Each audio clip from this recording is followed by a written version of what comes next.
네, 월간 우리 동네 시간입니다. 오늘은 고즈넉한 섬 이야기 해보겠습니다. 네, 오늘도 신비로운 섬으로 우리를 안내해 주실 분 정태균 섬 전문위원과 함께합니다. 안녕하세요. 어서 오십시오. 반갑습니다. 네, 자 중국에서 우는 닭 울음소리가 들린다는 섬이 있습니다. 네. 바로 대한민국 국경의 섬 여행의 끝판왕. 멀리 있는 걸로 아주 유명한 신안의 가거도로 간다고요? 네, 그렇습니다. 닭 울음소리를 들어보고자 직접 최근에 다녀왔는데요. 네. 못 듣고 왔습니다. 대한민국 헌법 제3조에 대한민국의 영토는 한반도와 그 부속도서로 한다. 우리 섬들도 우리 영토로서 새롭게 지금 계속 인식이 되고 있는데요. 그중에서도 그 제일 끝에 있는 섬들은 영해기점섬이라고 해서 특별하게 더 관심을 가지고 관리를 하고 있습니다. 네. 특히 해안선이 복잡한 우리 전라남도의 섬들, 특히 영광 안마군도의 횡도, 신안의 홍도, 그다음에 오늘 소개할 가거도, 그다음에 여수 쪽에도 하백도와 연도 쪽에 또 완도의 여서도 이렇게 11개의 유무인도를 영해기점섬으로 관리를 하고 있는데요. 네. 그중에서도 가장 최서남단에 있는 가거도로 오늘 함께 가보겠습니다. 네, 말씀하신 것처럼 가장 최서남단에 있는 섬이다 보니까 뉴스하면서 좀 자주 등장했던 걸로 기억을 해요. 이 신안 가거도가. 그렇죠.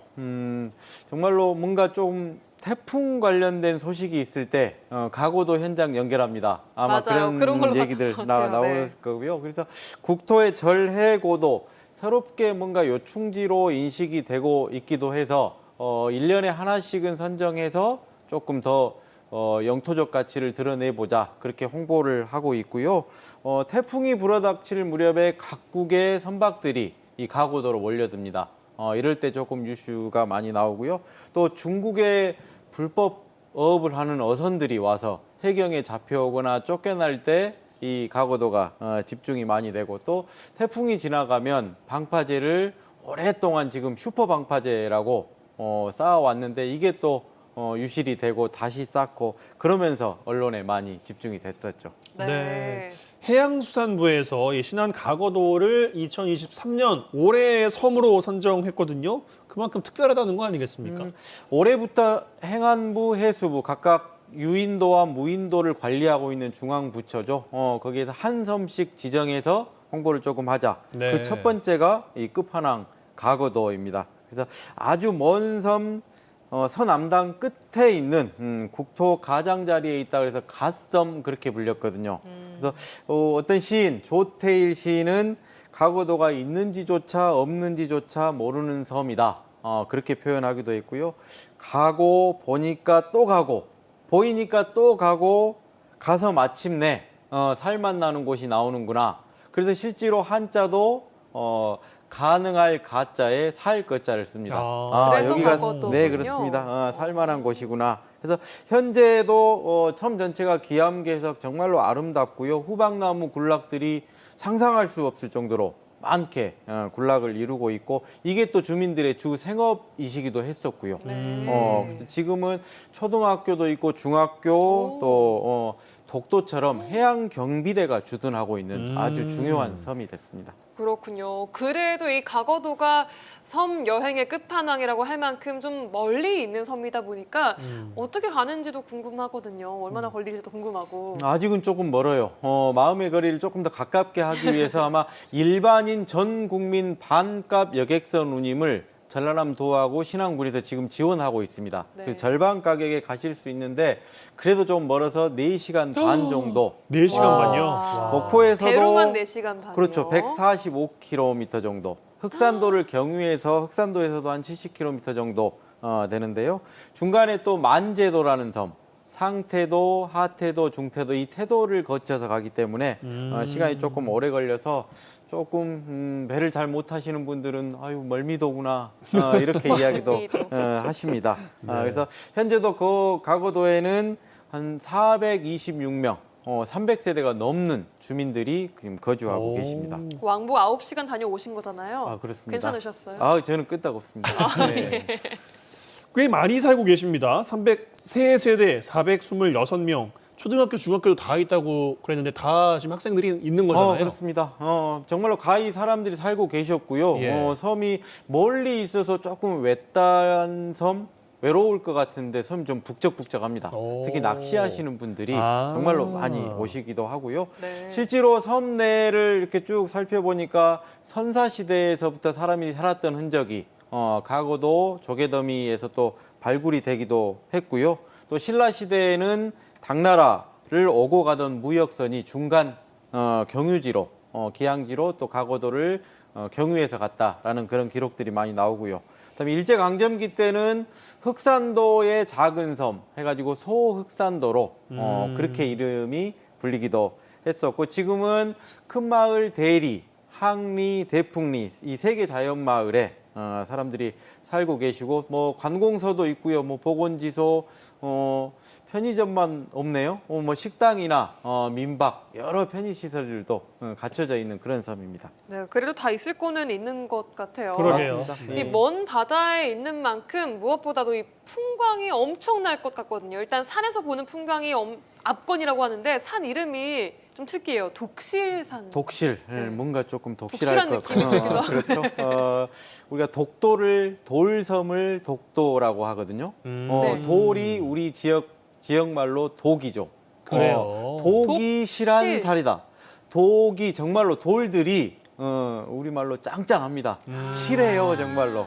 그래서 독실산 그렇게 이야기를 지명 유래가 전해져 오고요. 그렇군요. 신안군에서도 가장 높은 639m 해발. 와. 근데 주로 여기가 안개가 많이 끼는 지역이어서 네. 항상 정상에 올라가면은 구름을 발 아래 놓고 공중에 떠 있는 뭐 그런 느낌들도 받고 있고요.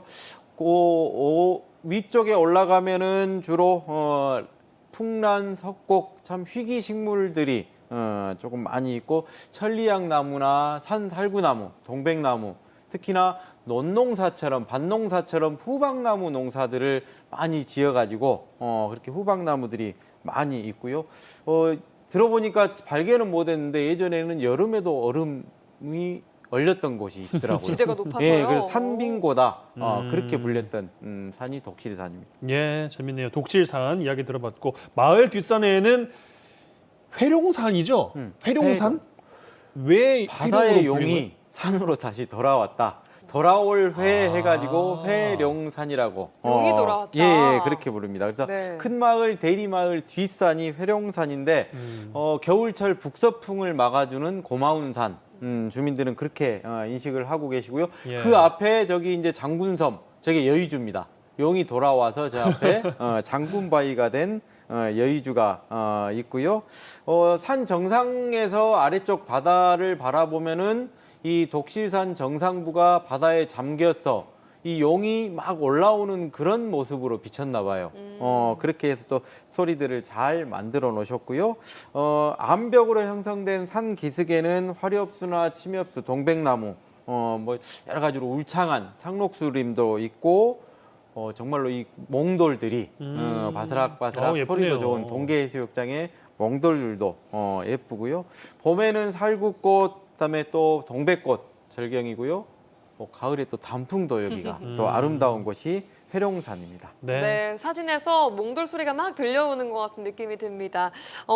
아까 바위, 뭐 돌이 많다고 했으니까 바위들도 많을 것 같은데 재미있는 이야기도 많다고요. 그렇죠. 섬 주민들이 또 바위마다 재밌는 이야기들이 정말로 많이 전해지고 있는 얘기들을 들려주셨는데요. 네. 가고도하고 아까 매립된 지금은 이제 걸어서 갈 수 있어요. 그 장군섬, 장군바위. 이 장군바위는 지키러 갔는데 호위무사가 제대로 자기 업무를 못하고 임무를 수행 못해서 너 돌아오지 말고 영궁으로 돌아오지 말고 거기 있어라 라고 해가지고 딱 멈춰서 있어서 그거를 장군바위라고 장군바위다. 예, 그 그렇게 바위가, 네. 예, 예. 실제로 뭐 선녀에 반해서 용왕의 아들이 거기에서 멈추고 있었는데 이 호위무사를 보내서 데리고 오라 그랬는데 못 가가지고 거기서 그대로 멈췄다라는 얘기도 있고요. 네. 관련해서 뭐 배를 띄워서 돛을 만들고 그 배가 또 못 오고 그 돛이 그대로 서 있어서 와. 돛단바위. 저기에서 멋있네요. 또 물이 또 비가 많이 오면 폭포수처럼 내려오기도 하고요. 이야. 저기에는 또 신녀하고 또 배 타는 청년하고 또 사랑에 빠져서 같이 살기 위해서 집을 지어놨는데 집은 날아가고 기둥만 남았다 그래서 또 기둥바위라고. 저게 예, 기둥바위예요. 그렇게 또 불리는 곳도 있고요. 참 이야기들이 끝이 없더라고요. 네. 예. 근데 아직 끝난 게 아니에요. 명승 섬등반도도 있고 대형 우체통, 아기 어분 바위 뭐 더 있어요. 너무 많아요. 그렇죠. 그래서 과거 8경을 지정을 해놓으셨더라고요. 아. 그 8경을 다 소개하기는 오늘 시간 관계상 없을 것 같고요. 작년에 국가 명승으로 대한민국에서 국대로 뽑은 이 절경이 바로 섬등반도입니다. 정말로 아마 우리나라 애국가에도 한번 곧 나올 것 같은데요. 지금 쭉 야 저런 데도 사람들이 살고 있구나. 라고 우와. 해가지고 저 위쪽 등성이만 저렇게 나왔는데 밑에 아래쪽까지 해식예라고 하죠. 네. 정말 수직으로 쭉 깎아지는 그런 절벽들 아름답고요. 저기에 이제 사람들 해질녘에 많이들 찾아가십니다. 그러면서 뭔가 좀 사연을 담아서 편지를 조금 써서 보내라. 그래서 대형 우체통까지 최근에 설치를 해놨어요. 실제로 배달되는 건가요? 1년에 한 번만 배달을 해주는 아. 송년 우체통이라고 네. 그렇게 편지와 엽서 어머나, 진짜. 하면은 그렇게 보내주고요. 저 곳곳에는 또 야생화, 뭐 원추리, 백합, 들국화가 또 흐드러지게 쭉 피기도 하고요. 주변에 이렇게 둘러보면은 아까 말씀하셨던 애기 어분 바위, 항상 섬에는 있는 바위죠. 배 타고 떠난 아빠를 기다리기 위해서 엄마와 아기를 아이가. 업은 그대로 망부석이 됐다. 네. 그런 이야기들도 전해지고 있습니다. 네, 여기서 그런데 끝이 아닙니다. 아홉 골내미와 용문, 또 구글, 또 칼바위 뭐 끝도 없이 나와요, 명승지가. 그러니까 이름도 재밌기도 하고 네. 어렵기도 하죠. 그런 만큼 섬 주민들이 최애 장소들마다 이름을 붙이고 또 그 이름의 이야기들을 실제로 전해진 이야기들도 있고 만들어낸 이야기들도 있고 그렇습니다. 그래서 독실산에서 쭉 뻗어 내려오는 그런 V자형 골짜기가 9골짜기. 그래서 아홉 골내미. 골내미와 그렇게 이름을 또 붙이기도 하고요. 용이 들락날락했다 해서 용문, 남문. 그래서 용과 관련된 그런 이야기들도 있고요. 또 표류한 노인이 고향을 그리다가 거기서 죽어서 바위가 됐다 해서 고향을 향해 바라보고 있는 망향바위. 그렇게 또 이야기를 하고요. 조류가 세거나 이런 데는 또 바위가 기가 막히게 조각한 듯이 깎아져 있기 때문에 그런 이야기들도 있고요. 또 물새들이 모여서 번식하는 철새 도로지로서 구쿨도, 그다음에 칼바위. 그래서 새 울음소리 쿨쿨쿨쿨 이렇게 들리셨나 봐요. 그래서 구글도가 된 거예요. 쿠쿨 뭐 이제 이렇게 해서 또 바위 이름을 짓기도 하셨습니다. 너무 재밌네요. 네. 네. 재미난 이야기들이 아주 많습니다. 신안 가거도의 멋진 풍경과 뜻깊은 이야기들까지 들어봤고요. 오늘 시간 관계상 이 정도로 하고 정태균 전라남도 섬 전문위원과는 다음 달에 또 재미있는 이야기 이어가겠습니다. 고맙습니다. 고맙습니다. 네, 고맙습니다.